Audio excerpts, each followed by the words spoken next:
आइए, राष्ट्रीय योग्यता आधारित छात्रवृत्ति परीक्षा योजना में पूछे गए कोण और वृत्त के सवालों को हम यहाँ सॉल्व करेंगे। त्रिभुज, वृत्त, कोण इसमें सब आ जाएगा।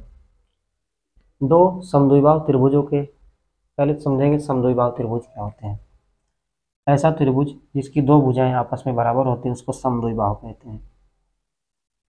जैसे ये कोई त्रिभुज है, इसकी ये दोनों भुजाएं अगर बराबर हैं, दो भुजाएं बराबर हैं, तो इसको कहेंगे समद्विबाहु त्रिभुज। और त्रिभुज में ये शर्त होती है कि यदि भुजा बराबर है तो इनके सामने के कोण भी बराबर होंगे। जैसे इस भुजा के सामने कोण ये और इस भुजा के सामने वाला कोण ये दोनों आपस में बराबर होंगे। तो ये समद्विबाहु त्रिभुज की कंडीशन है। आगे ये पढ़ते हैं। उनके क्षेत्रफल का अनुपात 9:16 के अनुपात में है। उनकी संगत ऊंचाइयों का अनुपात क्या होगा? शीर्ष कोण समान है। शीर्ष कोण समान है। शीर्ष कोण समान है। शीर्ष कोण का मतलब ये वाला कोण, ये वाला कोण समान है। एक कोई दूसरा त्रिभुज बना लेते हैं जिसका ये वाला कोण, कहने मतलब ये दोनों कोण आपस में बराबर है। ध्यान समझिएगा, अगर यहाँ पे ये कोण हम थोड़ी देर के लिए मान लेते हैं 40 अंश, 40 अंश, तो अगर ये कोण 40 है, 40, तो तीनों कोणों के योगफल होता है 180। उस हिसाब से ये दोनों मिला के होंगे 140। 140 में ये दोनों बराबर बराबर होंगे क्योंकि यह समद्विबाहु त्रिभुज है। ये हो जाएगा 70 अंश और यह भी हो जाएगा 70 अंश। सवाल में क्या करें? त्रिभुज के शीर्ष कोण समान है, मतलब अगर ये 40 है तो यह भी 40 है। ये 40 है, अगर यह 40 है तो यह 70 हो जाएगा और यह भी 70 हो जाएगा क्योंकि यह भी एक समद्विबाहु त्रिभुज है। तो एंगल एंगल एंगल से ये दोनों त्रिभुज हो जाएंगे समरूप। कैसे हो जाएंगे? समरूप। तो यहाँ पे समरूप त्रिभुज का गुण लग जाएगा। और समरूप त्रिभुज का ये गुण होता है कि संगत भुजाएं हों या संगत ऊंचाई हो या संगत माध्यिकाएं हों, इनका वर्ग जो होता है वह क्षेत्रफल के अनुपात में होता है। तो कहा जा रहा है उनकी संगत ऊंचाइयों का क्या अनुपात होगा। हम मान लेते हैं इसकी ऊंचाई h1 है और इसकी ऊंचाई h2 है, h2 है। तो जो h1 स्क्वायर बटे h2 स्क्वायर आएगा, यही हो जाएगा क्षेत्रफल का अनुपात। और क्षेत्रफल का अनुपात दिया है 9:16, 9:16। अब इनकी संगत ऊंचाई का अनुपात पूछा है, तो इधर से हम जैसे ही वर्गमूल लेंगे तो हो जाएगा h1 बटे h2 इक्वल टू, इसका वर्गमूल लेंगे तो 3 बटे ये हो जाएगा 4। इसका उत्तर आ जाएगा 3:4, 3:4, जो कि दूसरे विकल्प में लिखा गया है 3:4। आइए दूसरे प्रश्न, आइए दूसरे प्रश्न की ओर चलते हैं। एक त्रिभुज का क्षेत्रफल उस वर्ग के बराबर है। एक त्रिभुज का क्षेत्रफल उस वर्ग के क्षेत्रफल के बराबर है जिसकी भुजा 25 मीटर है। त्रिभुज के उस भुजा की लंबाई ज्ञात कीजिए जो शीर्ष बिंदु से 10 मीटर दूर है। ध्यान समझिएगा इसको। त्रिभुज क्षेत्रफल वर्ग के क्षेत्रफल के बराबर है, तो और वर्ग की भुजा दी गई है 25 मीटर, तो वर्ग का क्षेत्रफल होता है भुजा स्क्वायर, तो क्षेत्रफल आ जाएगा क्षेत्रफल बराबर 25 का स्क्वायर यानी 625, 625 वर्ग मीटर। ये त्रिभुज का क्षेत्रफल आ गया। त्रिभुज का क्षेत्रफल क्यों? क्योंकि कहा जा रहा है त्रिभुज का क्षेत्रफल और वर्ग का क्षेत्रफल बराबर है। तो इसको हम थोड़ी देर के लिए लिख लें त्रिभुज का क्षेत्रफल ये। और त्रिभुज का क्षेत्रफल होता है 1/2 गुणे आधार गुणे ऊंचाई, आधार गुणे ऊंचाई। अब समझिए, यहाँ प्रश्न को समझिएगा। त्रिभुज के उस भुजा की लंबाई ज्ञात कीजिए जो शीर्ष बिंदु से 10 मीटर दूर है। 10 मीटर दूर है कहने मतलब ये ऊंचाई दे दिया, 1/2 गुणे ऊंचाई दे दिया और हमसे आधार पूछा जा रहा है।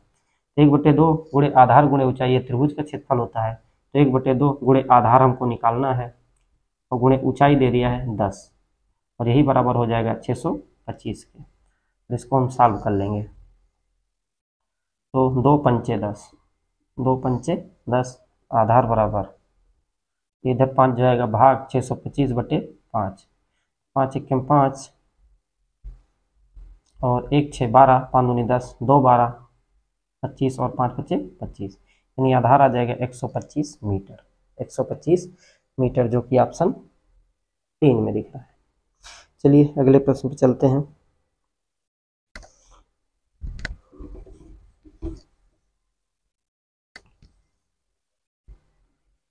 किसी समद्विबाहु त्रिभुज की बराबर भुजाओं की लंबाइयां 13 सेंटीमीटर तथा तीसरी भुजा की लंबाई 10 सेंटीमीटर है। तीसरी भुजा पर सम्मुख सिर से डाले गए लंब की लंबाई क्या होगी? चलिए, किसी समद्विबाहु त्रिभुज यानी दो भुजाएं आपस में बराबर हैं और बराबर भुजाओं की लंबाइयां 13 है, यानी ये दोनों 13 13 है, और तीसरी भुजा की लंबाई 10 सेंटीमीटर है।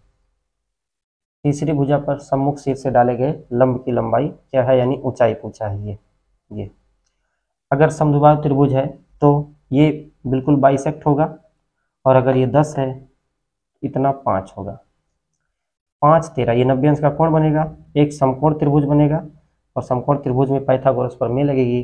5 13 के साथ 12 का ट्रिपलेट बनता है। इसका उत्तर आ जाएगा 12 मीटर, क्योंकि 13 स्क्वायर का मतलब 169, 169 में से 5 का स्क्वायर में 25 घटाएंगे 144 आएगा, और 144 होता है 12 का स्क्वायर। इसका उत्तर आएगा 12 का स्क्वायर यानी 12। यहाँ से देख लेते हैं एक बार, ये जो ऊंचाई आएगी, ऊंचाई बराबर अंडर रूट 13 का स्क्वायर और माइनस का 5 का स्क्वायर। तो 13 का स्क्वायर मतलब 169 माइनस 5 का स्क्वायर 25, हो जाएगा अंडर रूट 144, और 144 का वर्गमूल आ जाएगा 12 मीटर। इस प्रकार से 12 मीटर इसका उत्तर होगा। आगे चलें चौथे सवाल पे। तो 12 सेंटीमीटर, ये तीसरा विकल्प सही हो जाएगा। चौथे प्रश्न की ओर चलते हैं। किसी समद्विबाहु त्रिभुज का आधार 12 सेंटीमीटर है, परिमाप 32 सेंटीमीटर है। त्रिभुज का क्षेत्रफल बताना है। क्षेत्रफल, त्रिभुज एक समद्विबाहु त्रिभुज है, आधार है 12 सेंटीमीटर और परिमाप 32 सेंटीमीटर है। आधार 12 सेंटीमीटर, परिमाप 32 सेंटीमीटर। अगर ये 12 हो गया तो दोनों को मिला के तीनों भुजा को मिलाकर परिमाप होता है 32। अगर ये 12 हो गया तो ये 10 10 रही होंगी, ये 10 और ये 10, ये, और फिर वही काम करेंगे, लंब डाल देंगे लंब। तो अगर ये भुजा ये वाली आधार 12 सेंटीमीटर है तो इतना हो जाएगी 6 सेंटीमीटर। 6 सेंटीमीटर। अगर ये 6 हो गई, ये 10 है, ये समकोण त्रिभुज बनता है, उस हिसाब से जो ऊंचाई आ जाएगी 8 सेंटीमीटर आ जाएगी। कितनी आ जाएगी? 8, पाइथागोरस प्रमेय से, क्योंकि 6 8 10 का ट्रिपलेट बनता है। अब क्षेत्रफल निकालेंगे, 1/2 गुणे आधार गुणे ऊंचाई, आधार गुणे ऊंचाई। आधार अब 6 नहीं लेंगे क्योंकि हम पूरे त्रिभुज का निकाल रहे हैं, इसलिए आधार 12 लेंगे, गुणे ऊंचाई 8 आ गई है, 8 लेंगे, 2 चौका 8 और 12 चौका 48 सेंटीमीटर स्क्वायर, जो कि ऑप्शन 2 में दिख रहा है। तो इसका उत्तर आ जाएगा 48 सेंटीमीटर स्क्वायर। पांचवें प्रश्न पे चलते हैं। एक त्रिभुज के परिकेंद्र एवं अंतःकेंद्र एक ही है, वह त्रिभुज कौन सा है? तो एक बात समझ लेंगे, अंतःकेंद्र परिकेंद्र क्या होते हैं। एक त्रिभुज है, त्रिभुज के कोणों के अर्धक जिस बिंदु पर जाके मिलते हैं उसको त्रिभुज का अंतःकेंद्र कहते हैं, त्रिभुज का अंतःकेंद्र। इसी प्रकार से भुजाओं के अर्धक, ये भुजा है, भुजाओं के अर्धक, लंबा अर्धक जिस बिंदु पर जाके मिलते हैं उसको कहते हैं परिकेंद्र। तो परिकेंद्र एवं अंतःकेंद्र एक ही बिंदु पर है, वह त्रिभुज होता है समबाहु त्रिभुज। और समबाहु त्रिभुज के चारों केंद्र, अंतःकेंद्र, परिकेंद्र, लंब केंद्र तथा केंद्रक, जिसको गुरुत्व केंद्र भी कहते हैं, ये चारों केंद्र एक ही बिंदु पर होते हैं, और वह त्रिभुज कौन सा है? समबाहु त्रिभुज। उत्तर नंबर 4, ऑप्शन 4। चलिए क्वेश्चन नंबर 6। एक जहाज एक बंदरगाह से 80 किलोमीटर पूर्व की ओर जाता है, इसके बाद वह उत्तर दिशा में 60 किलोमीटर जाता है। बंदरगाह से जहाज की दूरी क्या होगी? एक बंदरगाह है, एक जहाज है, वह बंदरगाह, मान लेते हैं ये कोई बंदरगाह है, और इससे 80 किलोमीटर पूरब की ओर जाता है, 80 किलोमीटर। इस पहले 80 किलोमीटर पूरब गया, पूरब की ओर जाता है। इसके बाद वह उत्तर दिशा में 60 किलोमीटर जाता है, 60 किलोमीटर। अब ये 60 किलोमीटर गया। अब बंदरगाह से जहाज की दूरी, ये बंदरगाह है और ये जहाज है, ये दूरी बताना है, ये दूरी। तो एक समकोण त्रिभुज बनेगा और समकोण त्रिभुज में पाइथागोरस प्रमेय लगे जाएगा, पाइथागोरस प्रमेय। 6 8 के साथ ट्रिपलेट 10 का बनता है, 10 का, तो ये 10 का 8 गुना है, ये 10 का 6 गुना है, तो ये 10 का 10 गुना हो जाएगा। उत्तर आएगा 10 धाम में 100। कितना? 100 किलोमीटर, 100 किलोमीटर। बाकी पाइथागोरस लगाना चाहे तो 80 का स्क्वायर धन 60 का स्क्वायर, 80 का स्क्वायर हो जाएगा 6400 प्लस 60 का स्क्वायर हो जाएगा 3600, 3600 का वर्गमूल, यानी 10,000 का वर्गमूल। उत्तर तब भी आएगा 100। तो आ जाएगा 100 किलोमीटर, जो कि ऑप्शन नंबर 3 में है। 6 नंबर हो गया। 7वें चलते हैं। Question number 7।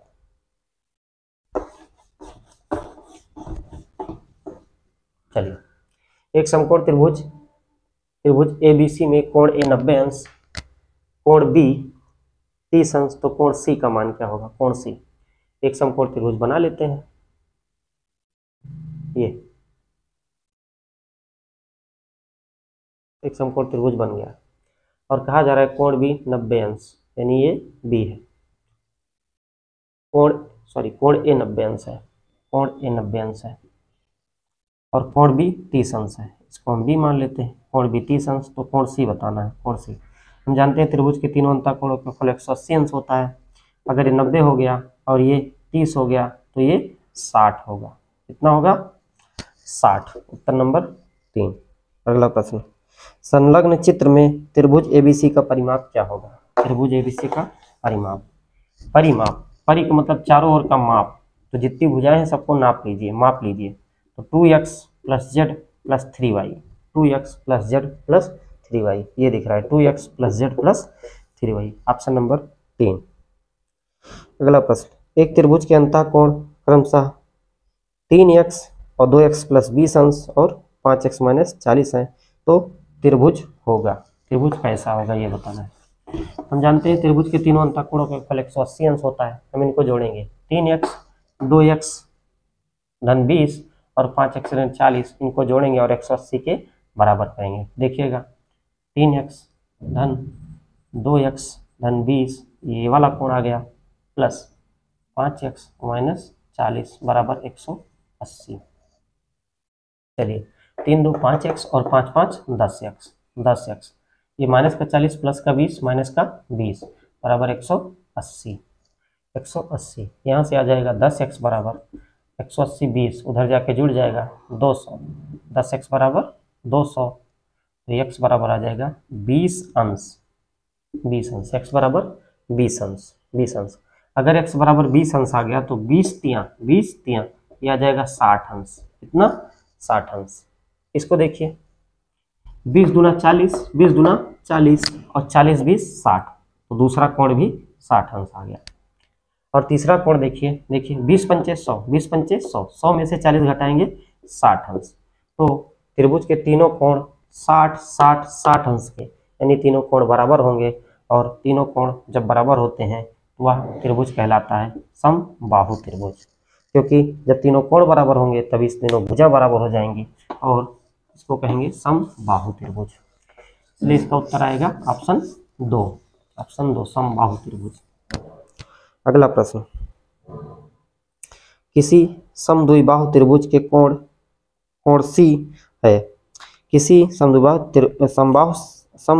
समकोण त्रिभुज में कोण C समकोण है। इनमें से कौन सा एक सत्य है?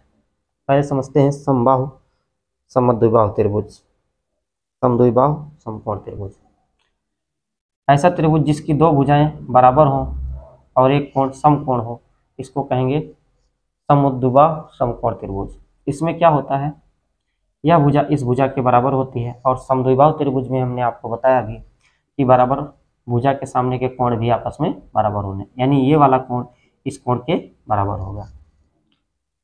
तो ये तो 90 हो गया, शेष दोनों कोण 45 45 अंश के होते हैं, 45 45 अंश के। तो आइए इसमें देख लेते हैं। अच्छा, भुजा बराबर है तो देख लेते हैं, अगर इसको x मान लेते हैं तो ये भी x आएगा। उस हिसाब से ये क्या हो जाएगा, ये हो जाएगा √2 इंटू एक्स। कैसे, आधार का स्क्वायर प्लस लंब का स्क्वायर बराबर कर्ण का स्क्वायर, कर्ण square, x square 2x square बराबर कर्ण स्क्वायर, कर्ण स्क्वायर। तो यहाँ से कर्ण निकालेंगे, कर्ण, कर्ण बराबर √2 इंटू एक्स आएगा, √2 इंटू भुजा आएगी। ठीक है, यहाँ पे ये पूछा क्या है,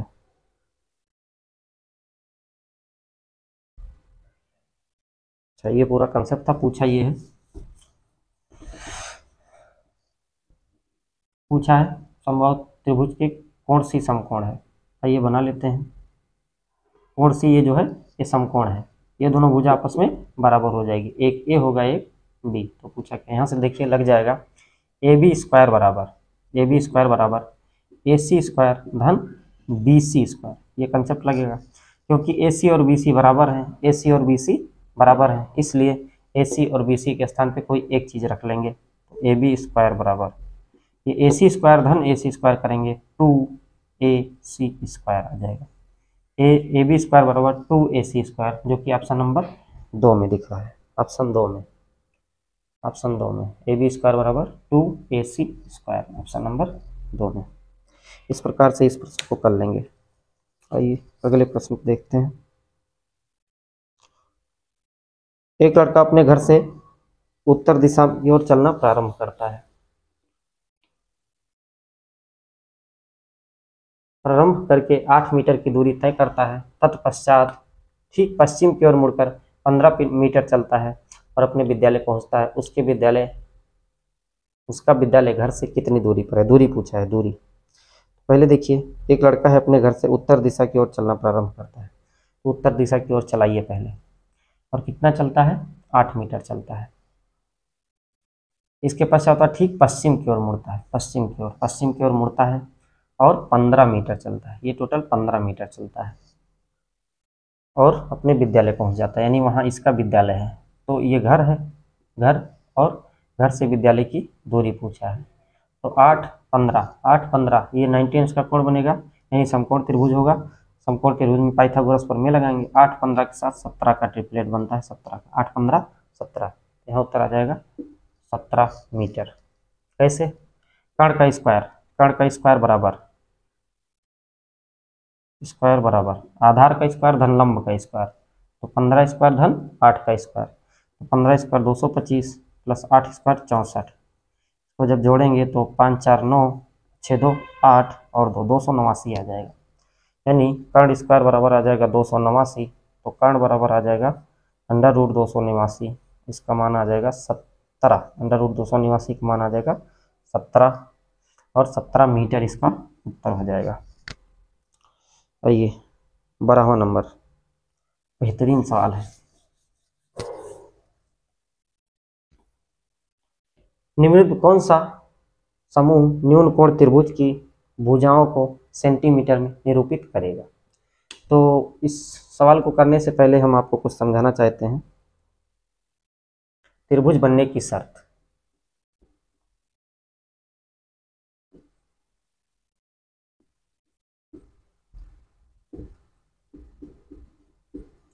त्रिभुज बनने की शर्त हो, मान लीजिए ये कोई त्रिभुज है ABC, इस भुजाओं की लंबाइयां हैं, तो कोई भी दो भुजा ले लें A धन B, ये हमेशा तीसरी भुजा से बड़ी होगी, हमेशा कोई भी दो भुजा ले लें वह हमेशा तीसरी भुजा से बड़ी होगी। कोई भी दो भुजा ले लें, उनका अंतर निकाल लें A माइनस B या A डिफरेंस B, यह हमेशा छोटी होगी तीसरी भुजा से। ये त्रिभुज बनने की शर्त है, पहली बात तो ये शर्त है त्रिभुज बनने की। अब समकोण त्रिभुज में हम जानते हैं, समकोण त्रिभुज में कि कर्ण का स्क्वायर यानी सबसे बड़ी भुजा का स्क्वायर बराबर होता है आधार का स्क्वायर धन लंब स्क्वायर, यानी दोनों छोटी भुजाओं का स्क्वायर का सम। अधिक कोण त्रिभुज मान लेते हैं, थोड़ा बताते हैं इसको, उदाहरण से ही ले लेते हैं। मान लेते हैं ये कोई त्रिभुज है जिसमें ये B है, ये C है और A है, इसमें से C सबसे बड़ी भुजा है, C सबसे बड़ी भुजा है, उसके बाद बी बड़ी है, उसके बाद ए बड़ी है। ये एक कंडीशन ये ले लिया क्योंकि एक विषम बाहु त्रिभुज है। अगर ये विषम बाहु त्रिभुज है, तीनों भुजाओं की लंबाइयाँ अलग अलग है, देखिएगा जो सबसे बड़ी भुजा होगी इसका स्क्वायर करेंगे और दोनों छोटी भुजाओं का स्क्वायर करेंगे, स्क्वायर करके जोड़ेंगे। अगर सबसे बड़ी भुजा का स्क्वायर दोनों छोटी भुजा के स्क्वायर के योग से ज्यादा होगा तो यह त्रिभुज होगा अधिक कोण त्रिभुज।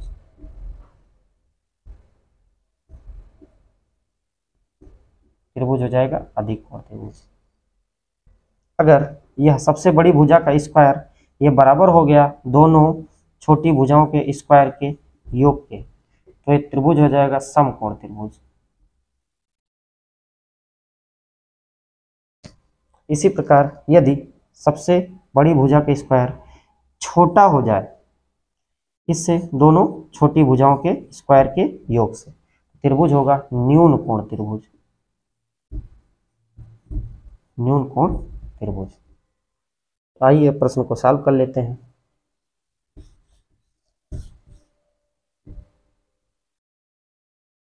निम्नलिखित कौन सा समूह न्यून कोण त्रिभुज की भुजाओं को सेंटीमीटर में निरूपित करता है? पहले यहाँ त्रिभुज बनने की शर्त हम देखेंगे। तो त्रिभुज बनने की शर्त 9 6 15, 9 6 15 हमने बताया दो भुजाओं को जोड़ेंगे तो हमेशा तीसरी भुजा से बड़ी आनी चाहिए। यहाँ तो 9 6 15 हो रहा है, 16 भी नहीं हो रहा है, ये ऑप्शन नहीं होगा। 8 7 15 जो कि 11 से ज़्यादा है, 12 5 17 जो कि 13 से ज़्यादा है। ठीक है, अब चेक करते हैं। हम जानते हैं 5 12 13 का ट्रिपलेट बनता है तो यह न्यून कोण नहीं होगा, यह होगा समकोण त्रिभुज। समकोण त्रिभुज इसको देख लेते हैं। सबसे बड़ी भुजा है 11 तो 11 का स्क्वायर देखते हैं। 11 का स्क्वायर होता है 121, 7 का स्क्वायर 49 और 8 का स्क्वायर होता है 56 56। इसको जोड़ते हैं।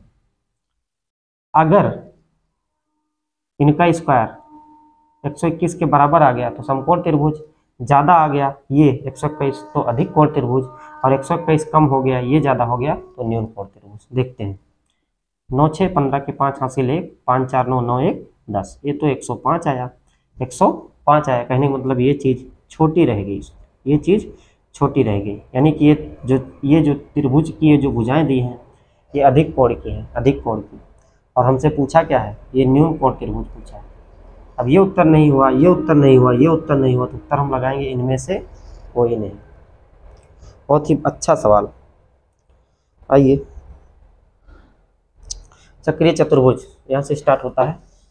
वृत्त चक्रीय चतुर्भुज यहाँ से बहुत बेहतरीन बेहतरीन सवाल इसमें हैं, सब पूछे गए सवाल हैं। आइए जल्दी से सॉल्व कर लेते हैं।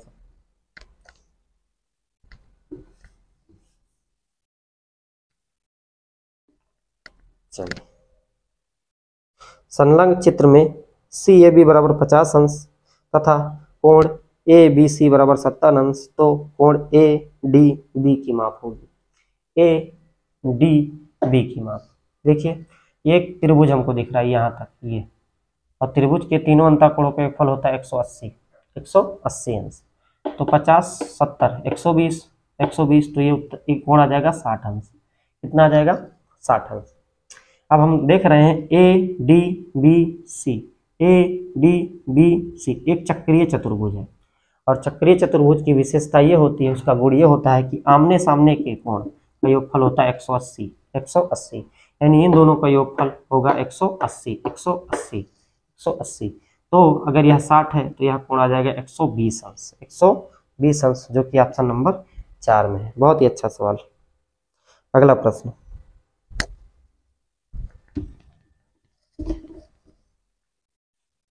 संलग्न चित्र में यदि ओ वृत्त का केंद्र है तथा कोण ए ओ बी बराबर 90 अंश, ए ओ बी बराबर ये 90 अंश दिया है। कोण ए पी बी का मान बताइए। ए पी बी का मान बताना है, ए पी बी का मान बताना है। कुछ नहीं करना है, हम एक यहाँ से कहीं भी मिला देंगे, एक चक्रीय चतुर्भुज बना लेंगे। अब ये देखिए, ये एक जीवा है, इस जीवा द्वारा केंद्र पर बना कोण है 90।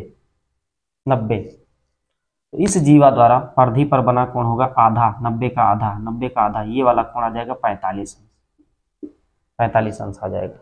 क्यों? क्योंकि प्रमेय होती है किसी जीवा द्वारा परिधि पर बना कोण उसी जीवा द्वारा केंद्र पर बने कोण का आधा होता है। अगर केंद्र पे 90 बन रहा है तो परिधि पर बनेगा 45 अंश का। अब ध्यान से देखिएगा, अगर इसका नाम हम डी रख लें, डी या सी रख लें, सी, तो ए सी बी पी, ए सी बी पी एक चक्रीय चतुर्भुज दिख रहा है और चक्रीय चतुर्भुज के आमने सामने के कोणों का योगफल 180 अंश होता है। अगर यह 45 है तो यह क्या होगा 180 माइनस 45, 180 माइनस 45 आ जाएगा 135, 135 अंश, जो कि ऑप्शन नंबर बी में दिख रहा है। आइए तीसरा प्रश्न।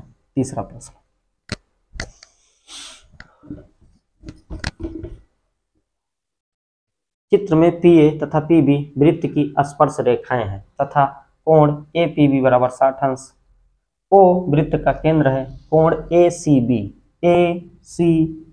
ये कोण बताना है, ये कोण बताना है ACB, ये वाला कोण बताना है हमको। चलिए आइए, अगर हम एक चतुर्भुज यहाँ पे ड्रा कर लेते हैं चक्रीय चतुर्भुज बनाने के लिए, ये ड्रा कर लिया हम, ये चलिए ऐसे कर लेते हैं। ये देखिएगा एक स्पर्श रेखा है और यह है O एक त्रिज्या है, त्रिज्या ठीक है। तो स्पर्श रेखा और त्रिज्या के बीच में हमेशा 90 अंश का कोण बनता है, यह परिमेय होती है। ये 90 उसी प्रकार से ये 90, ये क्योंकि यह स्पर्श रेखा है और यह त्रिज्या है, OB वृत्त की त्रिज्या है। तो यह 90, यह 90, 90 90 180, 90 90 180 और यह 60, तो यह हो जाएगा 120, ये वाला कोण हो जाएगा 120 अंश, 120 अंश ये वाला कोण। यानी मतलब 120 आया, तो यहाँ से हम बना लेते हैं, यहाँ से एक जीवा ये बना लिए, इसके द्वारा हम बना लेते हैं परिधि पर कोई कोण। ये अब इस जीवा द्वारा केंद्र पर बना कोण ये वाला, ये वाला 120 है, तो यहाँ बनेगा 60 अंश। क्यों? क्योंकि परिधि पर बना कोण, केंद्र पर बना कोण परिधि का दुगना होता है। अब ये वाला 120 है तो ये वाला आ जाएगा 60 अंश, 60 अंश। इस चतुर्भुज को देखिए, ए इसका नाम रख देते हैं सी, ए सी तो है डी, ए सी बी डी, ए सी बी डी एक चक्रीय चतुर्भुज है, चक्रीय चतुर्भुज। और चक्रीय चतुर्भुज के आमने सामने का कोणों का योगफल होता है 180 अंश, 180 अंश। अगर यह 60 अंश है तो यह हो जाएगा 120 अंश, कितना 120 अंश, जो कि ऑप्शन नंबर 2 में है, 120 अंश। आइए क्वेश्चन नंबर 4, बहुत ही अच्छा सवाल है क्वेश्चन नंबर 4। चलिए क्वेश्चन नंबर 4, ABC वृत्तों के केंद्र हैं जिनकी त्रिज्याएं 7 सेंटीमीटर है, तो सबकी त्रिज्या 7 सेंटीमीटर का मतलब ये भी 7, यह भी 7, यह भी 7, यह भी 7, यह भी 7 और यह भी 7। इस प्रकार से कहने का मतलब अगर हम कहें कि भुजा AB की लंबाई तो 7 7 14, AC की लंबाई 7 7 14, BC की लंबाई 7 7 14। कहने मतलब एक जो हमको अंदर दिख रहा है एक सम बाहु त्रिभुज दिख रहा है जिसकी भुजा है 14 सेंटीमीटर, 14 सेंटीमीटर। कहा जा रहा है छायांकित भाग का क्षेत्रफल ज्ञात कीजिए, छायांकित भाग का क्षेत्रफल, यानी हमको केवल इतना निकालना है, इतना शेडेड एरिया। ये क्या करेंगे हम इस त्रिभुज के क्षेत्रफल में से ये वाला एरिया, ये और ये वाला, ये और ये वाला एरिया ये घटा देंगे, ये तीनों एरिया घटा देंगे तो हमको छायांकित भाग का क्षेत्रफल मिल जाएगा। तो पहले तो हम इस त्रिभुज का क्षेत्रफल निकालते हैं और समबाहु त्रिभुज का क्षेत्रफल होता है √3/4 ए स्क्वायर। यहाँ ए का मान है 14, तो 14 गुणे 14 ये आ गया, 2 से काट लेते हैं, 2 दूना 4, 2 7 14, फिर 2 से काट लेते हैं, 2 7 14, कहने मतलब ये 7 का स्क्वायर 49 √3 आ जाएगा, 49 √3 आ जाएगा।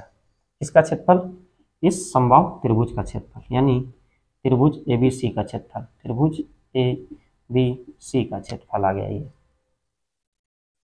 अब ध्यान से देखिए यहाँ पे, क्योंकि ये समबाहु त्रिभुज है, समबाहु त्रिभुज का प्रत्येक कोण 60 अंश का है।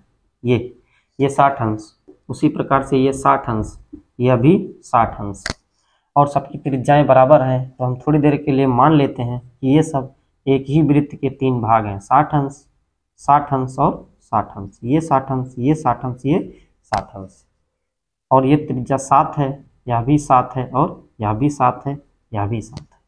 सब त्रिज्याएं 7-7 सेंटीमीटर की हैं। तो क्या हम ऐसा कह सकते हैं, यह एक अर्धवृत्त है, यह एक अर्धवृत्त बन गया जिसकी त्रिज्या 7 सेंटीमीटर है।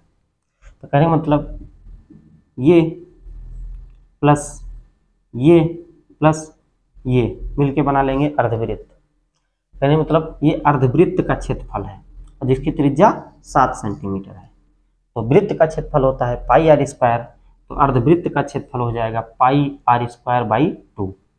तो पाई आर का मतलब 7 का स्क्वायर बटे 2। पाई आर स्क्वायर होता है वृत्त का क्षेत्रफल, क्योंकि यह अर्धवृत्त है इसलिए पाई आर स्क्वायर बाई 2 कर देंगे। अब इस बड़े वाले त्रिभुज में से ये और ये, यानी पाई 7 स्क्वायर बटे 2 को घटा देंगे। तो आइए घटाते हैं।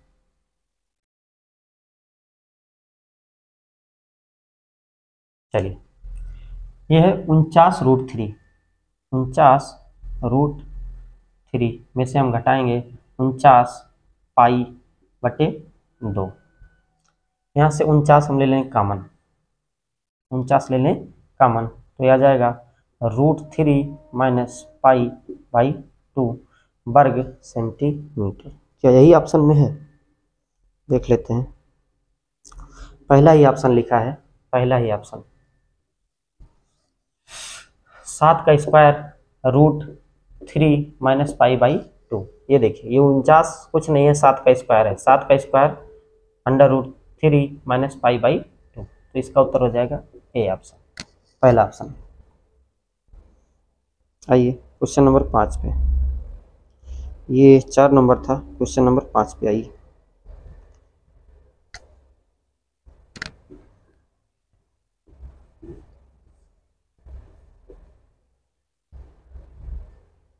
चित्र में AOC बराबर 110 अंश कोण ABC है, ABC यानी ये कोण बताना है। ये क्या बताया, एक जब भी इस प्रकार से फिगर आए हम इसको एक चक्रीय चतुर्भुज बनाने का प्रयास करेंगे।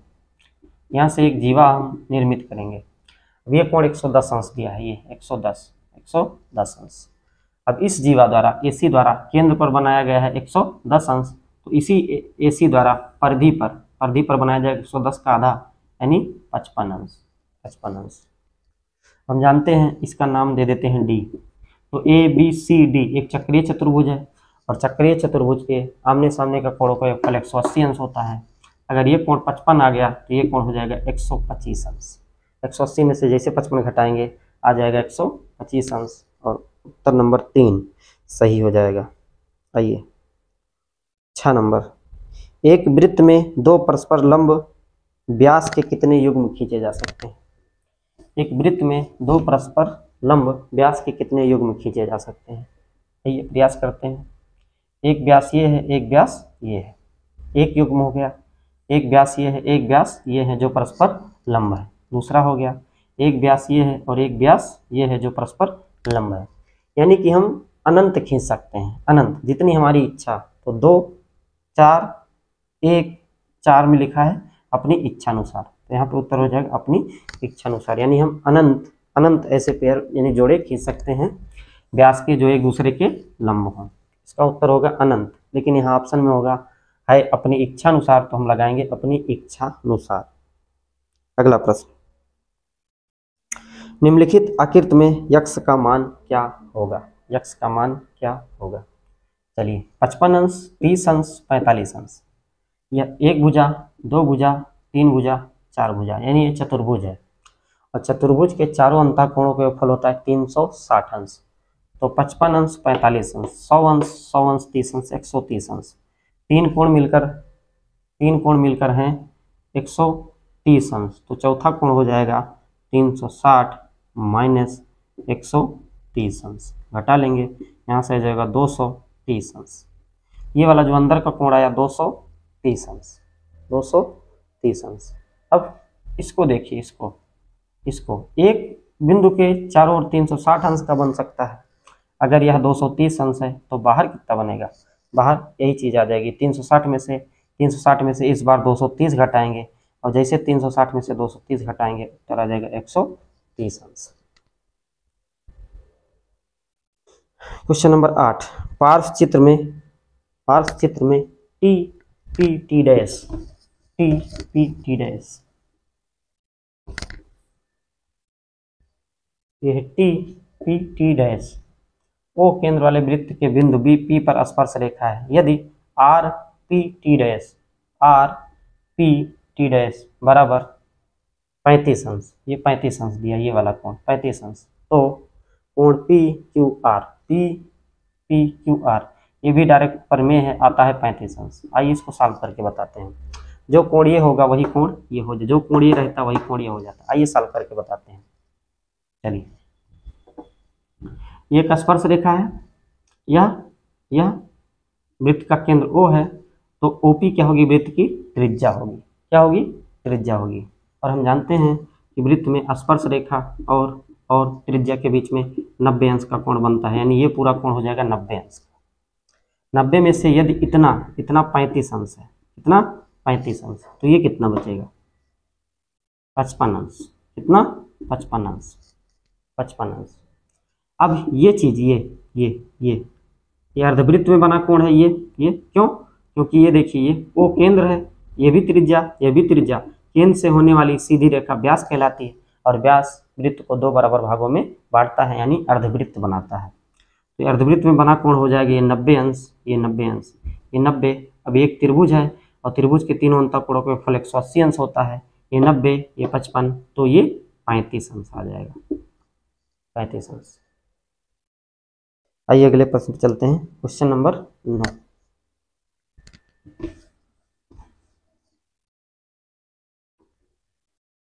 9 नंबर, दिए गए चित्र में यदि a बराबर 80 अंश, b बराबर 85 अंश, d का मान ज्ञात कीजिए। d ये है, एक चक्रीय चतुर्भुज है, और हम जानते हैं चक्रीय चतुर्भुज के सम्मुख कोण यानी आमने सामने के कोणों का फल होता है 180 अंश। अगर ये 85 अंश है तो ये हो जाएगा 95 अंश, तभी 85 और 95 मिलकर होंगे 180 अंश, तो उत्तर आ जाएगा 95 अंश। अगला प्रश्न, तो यहाँ पे ये प्रश्न समाप्त होंगे। हमको लगता है 2023 में भी कुछ प्रश्न आए थे, देख लेते हैं 2023 में।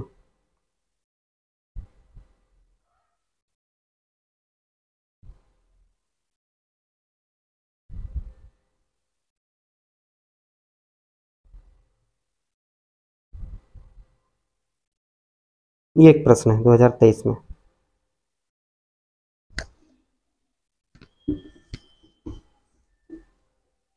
आइए, दिए गए चित्र में O वृत्त का केंद्र है, स्पर्श बिंदु P तथा Q पर स्पर्श रेखाएं PT तथा QT हैं। यदि कोण POQ बराबर 120 अंश, तो कोण PTQ का मान PTQ ये बताना है। हम जानते हैं जब भी किसी वायु बिंदु से वृत्त की 2 स्पर्श रेखाएं खींची जाती हैं और स्पर्श बिंदुओं को वृत्त के केंद्र से मिला देते हैं, तो जो चतुर्भुज एक बनता है यह भी एक चक्रीय चतुर्भुज होता है। और चक्रीय चतुर्भुज की विशेषताएं होती हैं कि आमने सामने के कोणों के योगफल 180 अंश होगा। अगर 120 है तो ये हो जाएगा 60 अंश, 60 अंश, 60 अंश, 60 अंश, 60 अंश। इसका उत्तर हो जाएगा 60 अंश, जो कि ऑप्शन नंबर 3 में है। और तो इससे लाइन एंगल से और कोई सर्कल से सवाल नहीं था। एक सवाल आया, इसको देख लेते हैं। 169 ये आया है, 169। चलिए, दिए गए चित्र में O वृत्त का केंद्र है और कोण BOD बराबर 130 अंश, कोण BCD ये वाला कोण बताना है। ये वाला, ये मान लेते हैं कोई जीवा है जिसके द्वारा केंद्र पर 130 अंश का कोण बनाया गया है, तो परिधि पर कितना बनाया जाएगा, इस पे 130 का आधा 55, 130 का आधा 65, उत्तर आ जाएगा 65, 130 का आधा 65। अब A B C D, A B C D एक चक्रीय चतुर्भुज है, और चक्रीय चतुर्भुज में आमने सामने के कोणों का फल 180 अंश होता है। अगर ये 65 है तो ये कितना होगा, 180 माइनस 65, 10 में से 5 घटाएंगे 5 आएगा, और 7 में से 6 घटाएंगे 1 आएगा। इसका उत्तर आएगा 115 अंश, जो कि ऑप्शन नंबर 3 में है। और कोई सवाल नहीं दिख रहा है इससे। ठीक है, पढ़ते रहिए, मिलते हैं किसी नेक्स्ट वीडियो में। धन्यवाद।